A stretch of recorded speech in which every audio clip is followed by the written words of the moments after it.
Salut à tous et bienvenue sur cette chaîne YouTube Un voyage sans escale. Si tu n'es pas encore abonné, je t'invite à le faire parce que cette chaîne est dédiée au voyage et à l'expatriation de manière générale. Et aujourd'hui, on va comparer la France et l'Australie sur plusieurs points. Est-ce que l'Australie, c'est réellement mieux que la France? Telle est la question. En tout cas, dans cette vidéo, on va donc voir des informations concrètes avec statistiques à l'appui, mais aussi mon propre retour personnel de ma propre expérience. On va donc parler dans cette vidéo de insécurité, pouvoir d'achat, travail, gouvernement, santé et retraite et aussi le climat. Mais je pense que pour le climat, tu te doutes déjà. T'es prêt? Let's go! Alors commençons par un sujet qui est très préoccupant, c'est l'insécurité. J'ai pris les deux villes les plus peuplées de chacun des pays pour les comparer et ensuite j'ai fait une comparaison générale des pays et je vais te donner les indices de criminalité juste après. Et pour ça, j'ai utilisé le site Numbeo que je t'invite à aller voir si tu te poses des questions sur une ville que tu souhaites visiter. Ça peut être très intéressant pour toi. Je te mets le lien juste en dessous en description. Là ici du coup tu as l'indice de criminalité à Paris seulement pour l'instant. Voilà, ici après du coup tu as une petite horloge qui te dit si c'est chaud. Donc plus tu es dans le rouge, plus tu es dans le orange, plus c'est chaud. Donc voilà, en gros là plus tu es dans le rouge, plus c'est chaud. Alors ça c'est le taux de crime à Paris. Donc tu vois par exemple niveau de criminalité assez haut. Ensuite tu as la criminalité qui a augmenté au cours des 5 dernières années. Donc là tu vois on est haut également. Ensuite c'est les inquiétudes que la maison soit volée ou cassée. Tu vois, qu'on t'ait volé des choses ou qu'on t'ait cassé des choses dans ta maison. Donc ça, on peut voir que de manière générale, c'est assez modéré. Ensuite, ça, c'est l'inquiétude d'être agressé ou volé. Donc tu vois, c'est quand même assez haut. Ensuite, on a l'inquiétude de se faire voler sa voiture. Donc bon, ça, c'est modéré, ça va. Après ça, c'est l'inquiétude de se faire voler des choses dans ta voiture. Donc pareil, assez modéré. Donc l'inquiétude aussi d'être attaqué. Donc pareil, ça reste assez modéré. Et par contre, tu vois, l'inquiétude d'être insulté, c'est quand même relativement haut. Donc ça m'étonne pas du tout. Ça m'étonne pas du tout. Bon, après, pour tout ce qui va être les religions, ça c'est pareil, c'est modéré. De manière générale, les gens n'ont pas forcément peur ou n'ont pas forcément d'inquiétude vis-à-vis de leur religion ou même vis-à-vis de leur origine. En règle générale, ça se passe plutôt bien apparemment. Et regarde, problème lié à la drogue. Donc ça, on voit que c'est quand même très très haut. Parce qu'il y a beaucoup de gens qui ont peur en fait des problèmes liés à la drogue, liés à la vente de drogue. Et ça, c'est un gros problème à Paris, ça. Ça ensuite, c'est les problèmes avec des crimes contre les biens tels que le vandalisme ou le vol. Donc ça, tu vois, c'est pareil, c'est assez haut. Donc tout ce qui va être racket et tout, les gens, ils ont peur de se faire racketter. Donc après, on a les problèmes de crimes violents avec comme les vols à main armée, etc. Bon, en règle générale, ça reste quand même assez modéré. Mais bon, pour du modéré, je trouve quand même que les chiffres, ils sont quand même vachement hauts. Mais voilà, les gens n'ont pas forcément peur de ça. Et après, du coup, il nous vient le problème de corruption. Donc voilà, ça, c'est assez bas aussi. Donc ça, maintenant, c'est la sécurité à Paris en France. Donc comment les gens ils se sentent. Par exemple, la sécurité de marcher seul pendant la journée, elle est assez haute. Par contre, tu vois, marcher seul pendant la nuit, c'est très très bas, 35%, c'est vraiment que dalle. Les gens ont peur de marcher seul la nuit. Et là, en fait, tu as le chiffre du coup des gens qui ont contribué, qui ont voté.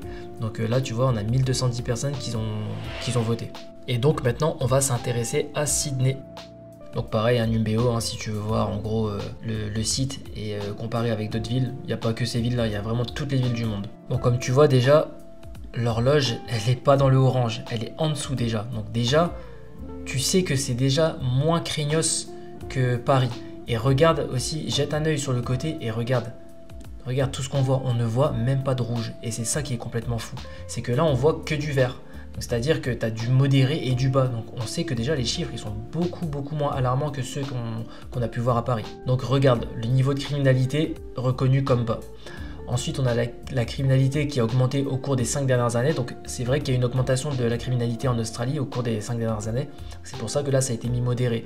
Et moi je trouve également, en tout cas à Perth, qu'il y a plus de criminalité qu'autrefois, donc en 2018. Donc tu vois, ça montre bien quand même que quelque part les générations elles changent aussi. Ensuite, on a de nouveau les inquiétudes que sa maison soit cambriolée. Donc tu vois, pareil, relativement faible. Ensuite, l'inquiétude d'être agressé ou volé, faible aussi. On est à 27,75%, c'est vraiment que dalle. Ensuite, la peur de se faire voler sa voiture, 23%, c'est pareil, c'est rien du tout. Ensuite, en dessous, l'inquiétude de se faire voler des choses dans la voiture, un petit peu plus haut, tu vois. Les gens ont un petit peu plus peur de ça, mais pareil, quand même, ça reste relativement bas. Ensuite, il y a la peur d'être attaqué. Alors ça, tu vois, par exemple, c'est relativement bas aussi, mais je pense que ces chiffres-là ont augmenté parce qu'en fait, il y a beaucoup de gens qui boivent et du coup, s'en prennent à des passants. Mais c'est un peu partout, hein, c'est un peu partout pareil. Et je sais pas si tu connais un peu l'histoire avec les aborigènes, mais une fois que les aborigènes boivent, en fait, ils changent un peu et ils supportent très mal l'alcool. Et du coup, en fait, il y a pas mal d'agressions verbales ou des choses comme ça. Et c'est pour ça que tu vois, on le retrouve aussi juste en dessous avec 36,14 parce que voilà, ils ont peur d'être insultés vis-à-vis de ça aussi. Ensuite, vis-à-vis de la religion ou de la couleur de peau, c'est pareil, hein, ça reste très bas, c'est comme en France, mais c'est encore plus bas qu'en France. Ensuite, les problèmes avec l'alcool et la drogue, enfin le problème avec la drogue plutôt. Donc ça c'est pareil, tu vois, il y a beaucoup aussi il y a une grosse augmentation de vente de drogue en Australie et les gens, ça ils l'ont mis comme modéré parce que c'est vrai que les points de deal, il y en a quand même de plus en plus en Australie et ça malheureusement je pense que dans les années à venir, ça risque de passer de modéré à haut aussi. Donc ensuite, problème contre les biens, pareil, hein, on est sur du modéré. Donc tu vois, pour tout ce qui va être pareil, hein, des problèmes contre les biens, donc en gros du racket ou du vol, qu'on te vole des trucs, ça c'est aussi, ils l'ont aussi mis modéré parce qu'ils ont aussi un petit peu peur de ça. Donc après les problèmes violents à main armée, c'est pareil, ils ont mis que c'était relativement bas. Et tout ce qui va être corruption aussi, ils ont mis ils ont mis aussi que c'était relativement bas. Donc là tu vois quand même, on voit que la sécurité de marcher seul la journée, elle est haute et la nuit, elle est modérée. Par contre, tout à l'heure, en France, on avait quand même vu qu'elle était basse, la moyenne de marcher seul. Donc, c'est quand même plus serein de marcher seul dans la rue en Australie qu'en France. Et en plus, tu vois, le nombre de contributeurs, et donc tu vois en plus le nombre de personnes qui ont contribué à voter, finalement, ils sont quand même assez proches, tu vois. Il y a à peu près 250 personnes de plus qui ont voté, mais on reste quand même plus ou moins similaire dans les chiffres. Et donc tu vois aussi, oublie pas que si tu veux, toi par exemple si tu habites à Sydney ou si tu habites à Paris ou autre part, tu peux faire aussi le sondage, tu as le droit d'y participer. Tu vois, do you live in Sydney?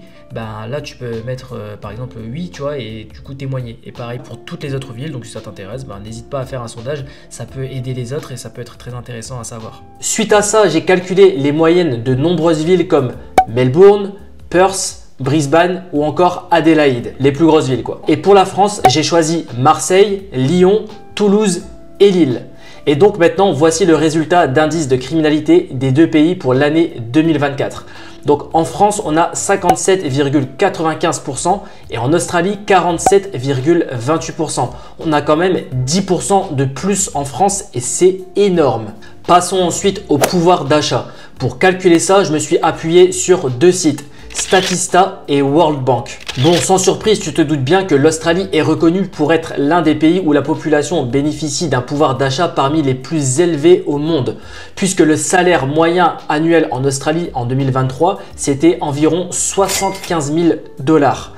Et le salaire minimum horaire était de 20,33 $ contre un salaire moyen de 28 à 30 000 € pour la France. Et avec un salaire minimum horaire de 11,88 € brut. Quant à la croissance économique, voici les résultats et ils ne sont pas trop en notre avantage en France.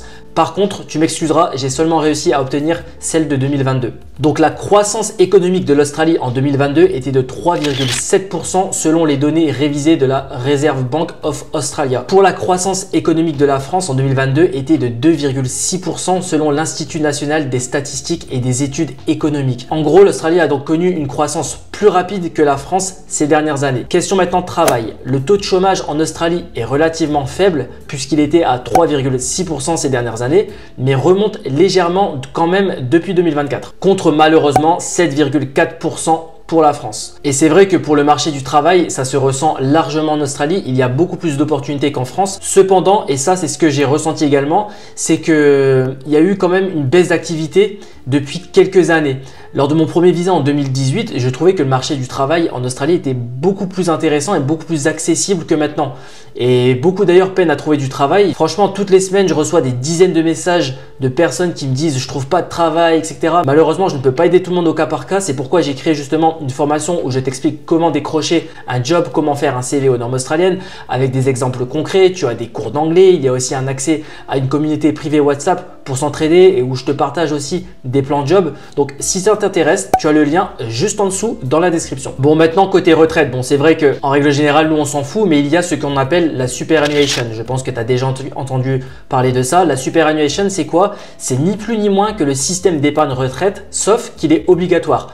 En gros, ton employeur verse 11% de ton salaire sur un compte spécial appelé Superfund.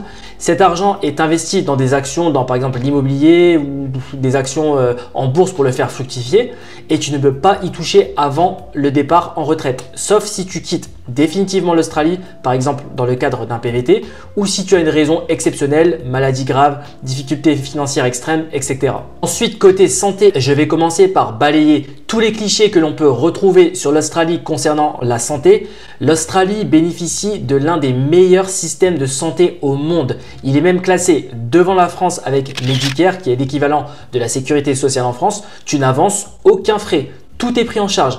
En revanche, cela ne concerne que les Australiens ou les résidents permanents ou encore certains pays qui ont des accords avec l'Australie. Tu ne pourras donc pas en bénéficier en tant que Français. C'est pourquoi d'ailleurs je te recommande fortement de te souscrire à une assurance avant ton PVT. D'ailleurs, elle est obligatoire. Personnellement, moi, je te conseille Shapka, c'est la plus reconnue dans le PVT. Tu peux également, en plus de ça, bénéficier de moins 5% sur ton assurance santé en passant par mon lien que je te laisse juste en dessous dans la description. Mais maintenant, libre à toi de choisir ta propre assurance. Maintenant, côté gouvernement. Comme tu le sais déjà sûrement, l'Australie a un gouvernement très sélectif avec une immigration au cas par cas. D'ailleurs, dis-moi en commentaire ce que tu penses de leur fonctionnement si tu le connais. En gros, pour faire simple, il est très facile de séjourner en Australie sur du court terme comme dans le cadre d'un PVT. Mais par contre, pour y rester, ça devient très compliqué. Les procédures sont très longues, très coûteuses et très sélectives. Ce qui permet aussi d'un autre côté d'avoir une population aisée et donc d'augmenter le PIB du pays. Mais malheureusement, ce n'est pas toujours à l'avantage des Australiens puisque du coup, ça augmente aussi le coût de la vie dans le pays. Actuellement au pouvoir, c'est un parti travailliste, centre-gauche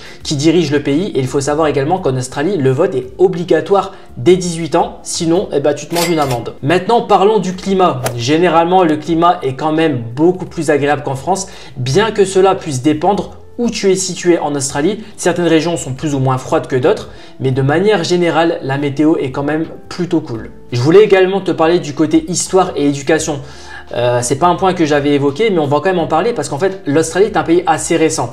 Donc si on prend l'arrivée des Européens il y a de ça 200 ans, l'Australie au niveau de l'histoire, c'est assez pauvre. Mais en revanche, il ne faut pas oublier que derrière elle, elle a 65 000 ans d'années d'histoire d'aborigènes. Mais mis à part ça, je trouve quand même que culturellement, c'est un peu pauvre lorsqu'on vient d'Europe. Si par exemple tu vas me faire des musées d'histoire, c'est pas vraiment en Australie que tu trouveras ton bonheur, même s'il y a des musées qui sont intéressants. Voilà, ça reste quand même mieux en Europe pour l'histoire. Donc pour résumer tout ça et pour te donner mon avis personnel, je trouve que l'Australie est dans l'ensemble plus agréable en termes de qualité de vie puisque le pouvoir d'achat ainsi que la sécurité est plus haute qu'en France. J'aime également savoir que le climat est plutôt agréable toute l'année et que l'économie du pays se porte bien. En revanche, lorsque l'on a des enfants, je trouve que la France reste quand même tout de même plus adaptée, que ce soit pour les sorties, que ce soit pour l'histoire, etc. Mais par contre, d'un autre côté, c'est mieux aussi pour les enfants parce que les enfants sont plus libres en Australie qu'en France. Mais je vais quand même te donner un avis, attention, c'est mon avis personnel. Donc si je devais trancher, j'opterais tout de même pour l'Australie, même si la France reste un pays génial. Voilà, après tout, ce n'est que mon avis. Toi, dis-moi en commentaire si tu penses que la France c'est mieux que l'Australie ou si l'Australie c'est mieux que la France, mais dis-moi pourquoi. Ne me dis pas juste non la France ou l'Australie, non, dis-moi pourquoi, ça m'intéresse de le savoir.